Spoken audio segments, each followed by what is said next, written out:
మనుష్యత, humanity, మానవత్వం అనేటువంటి లెసన్ని కంప్లీట్గా తెలుగులో మన ఛానల్లో ఆల్రెడీ అప్లోడ్ చేసామండి. ఆ కవితలో ఉన్నటువంటి ముఖ్యాంశాలని సుమృత్యు మొదటి కవితాంశం చూసినట్లయితే మనం మంచి మృత్యువుని కలిగి ఉండాలండి. అలాంటి మంచి మృత్యువుని పొందాలి. ఎప్పుడు పొందుతామండి? అందరూ మనం గుర్తుపెట్టుకునేటువంటి ఆ మృత్యు ఎప్పుడు పొందుతామండి? నలుగురు సహాయం చేసినప్పుడు. రెండవదండి ఉదార్ గుణం హోనా చాహియే. ఆ స్వభావం మనం కలిగి ఉండాలండి. ఉదారంగా ఉండాలి మనం. అలాగే దాన గుణం ఉండాలి. మనకి ఇక్కడ ఈ కవితాంశంలో రంతిదేవి గురించి, దదిచి గారి గురించి, అలాగే శివి చక్రవర్తి గురించి, కర్ణ గురించి వాళ్ళు చేసిన దానాల గురించి అద్భుతంగా వర్ణించడం జరిగింది.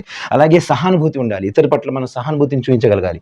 ఐదవ కవితాంశం మనం గమనించినట్లయితే గర్వ నా కర్నా చాహియే, మదాంధ నహీ మర్నా చాహియే. డబ్బును చూసుకొని, సంపదను చూసుకొని మదాంధగా మారకూడదు అని చెప్తున్నారండి. ఆరవది పరస్పరావలంబ రహనా చాహియే, దూసరోं का सहारा बनना चाहिए, दूसरों की సహాయత करनी चाहिए. ఏడవ కవితాంశం చూసినట్లయితే మనుష్య మాత్ర బంధు హే, మనిషి మాత్రమే మనకు బంధువు అండి. ఎనిమిదో కవితాంశం చూసినట్లయితే అభిష్ట మార్గ పర్ చలనా చాహియే. ఏంటండి మనకు ఇచ్చిత మార్గం ఏంటి? మనకు నచ్చిన మార్గం ఏంటండి? మానవత్వం అనేటువంటి మార్గంలో మనం ప్రయాణం చేయాలని ఈ కవిత తెలియజేస్తుంది. ధన్యవాదాలు.